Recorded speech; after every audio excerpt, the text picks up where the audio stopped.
You'll need to look closely to spot that Audi has launched a new A4. Today's car is surprisingly similar to its predecessor, but beneath the evolutionary styling, there's a much improved car.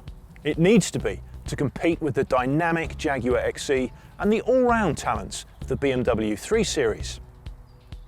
Set aside Audi's conservative decision to make a brand new model look like a facelift, and the A4 has a lot to recommend it. For one thing, it's on the money in terms of carbon dioxide emissions. The 150 horsepower diesel manual emits 99 grams a kilometre of carbon dioxide, matching the equivalent 3 Series and XE.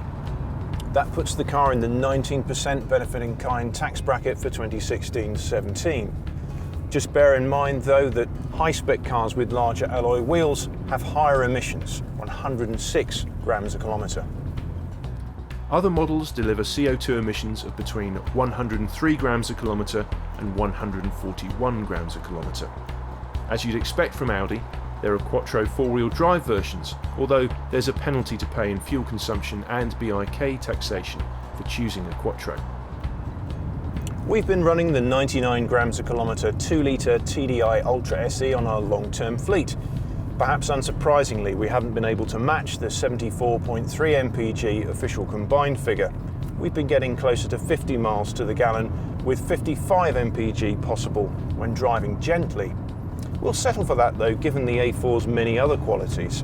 Its refinement is particularly noteworthy. At motorway speeds, there's very little wind or engine noise, and in fact, the car is noticeably quieter than either the BMW 3 Series or the Jaguar XE. It's not just on the motorway that the A4 feels at home. Whereas the old model was rather staid, the new car is much sharper to drive. On a twisting back road, the BMW or Jag offers a bit more entertainment, but there's a narrow gap where once there was a Golf. And if ride comfort rather than razor-sharp handling is your priority, the A4 is better than either. Inside, the Audi is predictably well made. Of its key rivals, only the Mercedes-Benz C-Class is anything like as plush and inviting. The driving position is much improved too. It used to be a weak point with right-hand drive Audi A4s, but now the car is much more comfortable to drive on long journeys. You might expect the A4 to have an upmarket interior. What's not necessarily so predictable is how practical it is.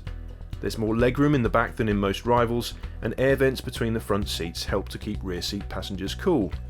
By the standard of compact executive saloons, boot space is reasonably generous too. There's 480 litres with the rear seats upright. You could argue the compact executive class has never been more fiercely contested. The Jaguar has the looks and the driver appeal, and the BMW is still a fine all-rounder. But if refinement and comfort are your priorities, then the A4 has the measure of any rival. Its looks may be quiet and restrained, but this Audi has a lot to shout about.